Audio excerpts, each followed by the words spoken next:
Assalamu alaikum dear students, this is Munir Aman Jamali and welcome to my YouTube channel that is Chemistry Globe। और हमने तकरीबन 14 से 15 lecture first topic पे यानी first जो chapter था फर्स्ट ईयर का उस पर डिस्कस कर लिया। होपफुली आपको समझ में आए होंगे। आज हम सेकंड चैप्टर ले रहे हैं। सेकंड चैप्टर का नाम क्या है? चैप्टर नंबर 2 ठीक है। The three states of matter: gas, liquid and solid। Chapter number 2 है। क्लास फर्स्ट ईयर से सिंध बोर्ड का जो बुक है उसमें से चैप्टर 2 हमने स्टार्ट किया है। उसका नाम है the 3 states of matter: solid, gas, solid and liquid. सबसे पहले बेटा मैं आपको थोड़ा ये क्लियर करता चला जाऊँ कि मैटर क्या होता है। What is matter? मैटर की डेफिनेशन क्या है? मैटर की definition: anything which occupy space and has mass is called as matter।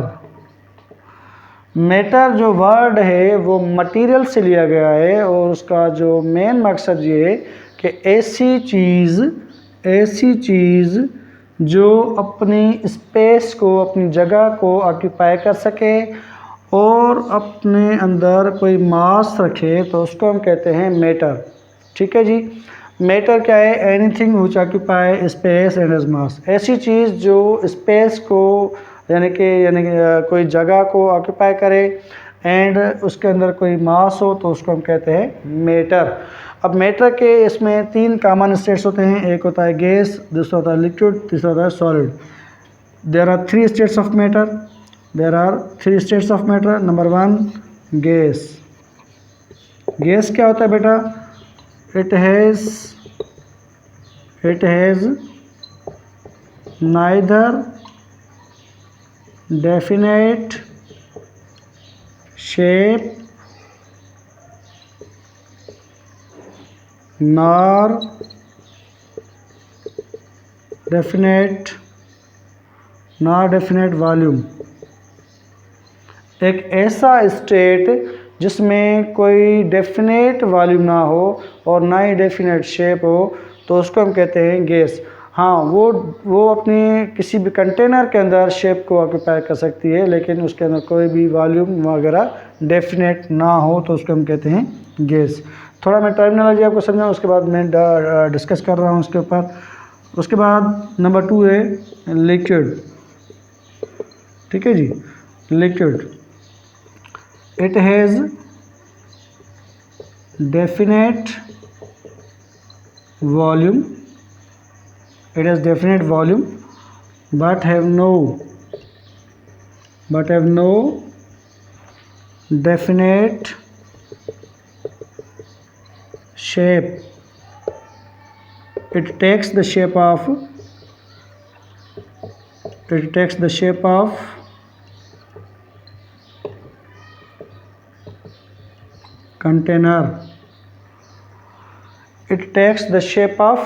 container। Number 3 solid। it has definite volume and shape। Okay. अच्छा, अब क्या हुआ कि 3 मैंने स्टेट्स जो हैं वो क्लियरली इधर लिख लिए हैं। उसका जो फर्स्ट है स्टेट मैटर का वो है गैस, उसके बाद लिक्विड, उसके बाद सॉलिड। गैस में क्या हो रहा है? गैस में कह रहा है कि it has neither definite shape nor definite volume, यानी कि ऐसा स्टेट जिसमें ना कोई शेप हो और ना ही कोई वॉल्यूम हो तो उसको हम कहते हैं डेफिनेट शेप, डेफिनेट वॉल्यूम ना हो तो उसको हम कहते हैं गैस। लिक्विड में सिर्फ डेफिनेट वॉल्यूम हो लेकिन शेप वगैरह ना हो सके, डेफिनेट शेप ना हो, तो उसको हम कहते हैं liquid, but it takes the shape of container. अब मिसाल के तौर पे मैं कोई ऐसा एग्जांपल बता रहा हूँ आपको लिक्विड का, कि सपोज़ करें पानी है, वाटर है, वाटर को हम जिस बर्तन में रखेंगे, चाहे वो जग हो, चाहे वो गिलास हो, चाहे कोई भी ऐसा सिलेंडर हो, तो जैसी शेप उस गिलास की या उस जग की होगी तो पानी की शेप भी उसी तरीके से आपको नज़र आएगी। या कोई भी लिक्विड हो, कोई भी, चाहे पेट्रोल हो, चाहे मिल्क हो, चाहे कोई भी यानी कि ऐसा ऑयल हो, कोई भी लिक्विड फॉर्म में हो, तो अगर जिसको उस लिक्विड में जिस बर्तन में या जिस कंटेनर में रखेंगे तो वो उस अपनी कंटेनर की शेप को अख्तियार कर सकता है, लेकिन उसकी अपनी ज़ाती कोई भी डेफिनेट शेप नहीं होती। हाँ, लेकिन उसका डेफिनेट वॉल्यूम होता है। मिसाल के तौर पे कोई लिक्विड है जिसका वॉल्यूम 2 लीटर हो सकता है, किसी का 1 लीटर हो सकता है, किसी का 3 लीटर हो सकता है, तो वो वॉल्यूम डेफिनेट हो सकता है लेकिन शेप डेफिनेट नहीं हो सकती लिक्विड की। अच्छा, सॉलिड की डेफिनेट वॉल्यूम भी हो सकता है और सॉलिड का डेफिनेट शेप भी हो सकता है। मिसाल के तौर पे ये पेन है, ठीक है, इस पेन का अगर हम मास रखें या कोई वज़न रखेंगे तो इसका वज़न 2 ग्राम या 3 ग्राम या 4 ग्राम हो सकता है या 10 ग्राम हो सकता है, इसका वॉल्यूम भी हो सकता है। लेकिन जो हमने गैस का पढ़ा तो गैस में ना उसके शेप है ना ही उसका वॉल्यूम है, ठीक है। अब थोड़ा डिफरेंस के हिसाब से देखेंगे, क्लियरली आपको समझ में आ जाएगा कि गैस में शेप और वॉल्यूम नहीं है लेकिन डेफिनेट वॉल्यूम और डेफिनेट शेप सॉलिड में मौजूद है। बाकी फ़र्क क्या आया लिक्विड में फ़र्क ये है कि उसका वॉल्यूम है, डेफिनेट वॉल्यूम है, लेकिन डेफिनेट शेप नहीं हो सकती, ठीक है। अब मिसाल के तौर पे मैं आपको क्वेश्चन दे रहा हूँ। अच्छा, ये तीनों आपस में चेंज हो सकते हैं on the basis of temperature के हिसाब से तीनों स्टेट्स चेंज हो सकते हैं। गैस चेंज हो सकती है लिक्विड के अंदर और लिक्विड चेंज हो सकती है सॉलिड के अंदर।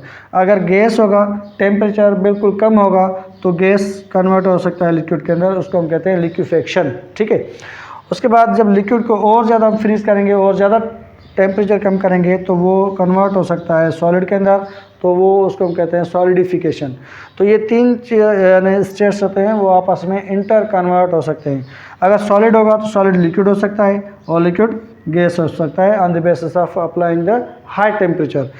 गैस सॉलिड में, गैस लिक्विड में, लिक्विड सॉलिड में आ गया तो टेम्परेचर लो होगा, और सॉलिड से लिक्विड में, लिक्विड से गैस में आ जाएगा तो टेम्परेचर क्या होगा, हाई टेम्परेचर होगा, ठीक है बेटा।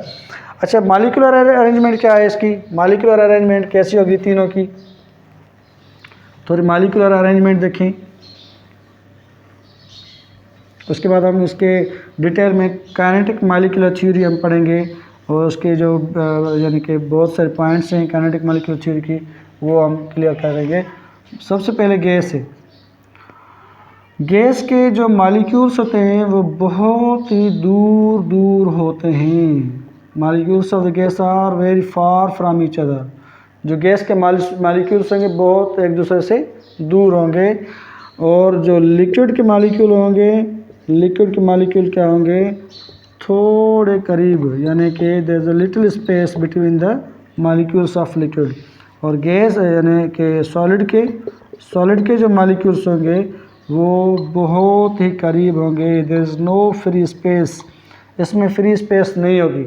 अब देखें, गैस के मॉलिक्यूल्स में स्पेस ज़्यादा, लिक्विड के मॉलिक्यूल्स में स्पेस थोड़ी ही कम, और जो सॉलिड है उसमें यानी बिल्कुल भी स्पेस नहीं है। तो देखें किस में ज़्यादा डिफ्यूजन हो सकती है, क्वेश्चन है आपके लिए।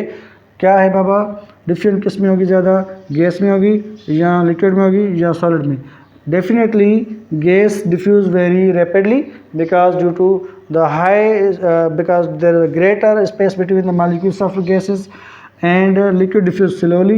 There is no diffusion in the solid, and also compressibility is greater in gas, compressibility is lower in less in liquid, and there is no compressibility in the solid. Movement के हिसाब से देखेंगे तो इसमें movement भी ज़्यादा होगी, high movement, यानी इसके लिए जो डिफ्यूजन होगी हाई